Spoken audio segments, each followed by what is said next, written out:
Hi and welcome to 1 Week at a Time. My name's Brett Burden. On this episode of 1 Week at a Time, I want to talk to you about conversion rates. So I was working with a client over the last 9 months. So 3 90-day plans we've been doing, or just completed. And one of the areas that he had a few issues, this particular client. One was with his delivery. He wasn't delivering on his promise, nowhere near it, and upsetting a few clients. But his conversion rate was an area that he wanted to work on as well. So he, funny enough, and this happens a lot of the time, when I asked him what his conversion rate was, he said it was around about 60-70%. So I said, okay, well, first thing we need to do is measure it. So whilst we're getting things fixed up in your business and getting your delivery right, let's have a look at your conversion rate. We'll do some measurement over the first quarter. So that's what we did. We found it came out to around about 32%. So well and truly under what his expectations was. Mind you, that happens so much with clients or new prospects when we're talking about coaching and we ask them a question about their conversion rate. Most people, the go-to figure is 60-70%, believe it or not. Anyway, and it was for this guy, worked out it was only half of that. So once we knew what it was, then we started to employ the strategies, the conversion rate strategies, to help get that number up. And these are my favourites. This is what we did with this particular guy. So his business was turning around about 80 to 85 on average per month. And all we did is we focused on the next two 90-day plans. We focused on these strategies here.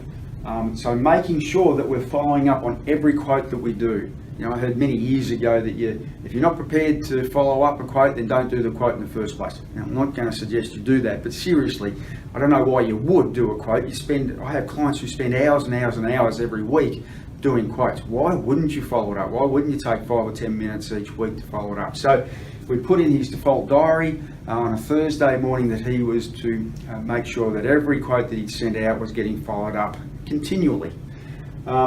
Social proof. This is all about getting testimonies from your clients, and so that was one of the things that we also did in that first 3 months, was making sure that we got the delivery really good and people were really happy with the service they were getting, and then we asked them for some testimonies, not only just written ones, but in fact video testimonies for this particular client. In fact, if you go and have a look at our website, for example, at actionvictoria.com.au, you'll see dozens of video testimonies on there from our clients.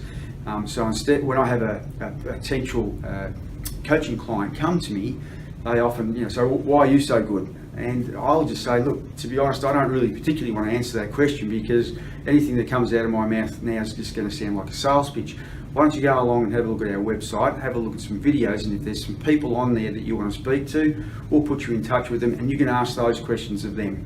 And then it's not going to be me just selling you on why we're so good. And that's what this particular guy then did in his business. So he used social proof in a couple of different ways. Videos was one, but he also used it in his quoting system. So the first 2 pages of his quote were more about his business, what products he had to offer, and some of the work that he'd done with some social proof in there, some testimonies from clients. And then it got into the actual numbers of the quote at the end. That alone increased his conversion rate by a huge amount. And also number 3 being ask for the sale. Pretty simple, this one. People don't, for whatever reason, I'm not sure, obviously a little bit of fear comes into play because they perhaps don't really want to know the answer. But make sure you ask for the sale. Any opportunity you get to ask the question, all right, so what do we need to do to get this over the line? You need to do that at least. So they were the 3 things that he focused on. Within that 6-month period, this bloke had doubled his business. His turnover was now over $160,000 a month and growing, and he hadn't spent any more money in that area. So just by following 3 simple little strategies, he was able to double his income, not spend any more money, and happy days.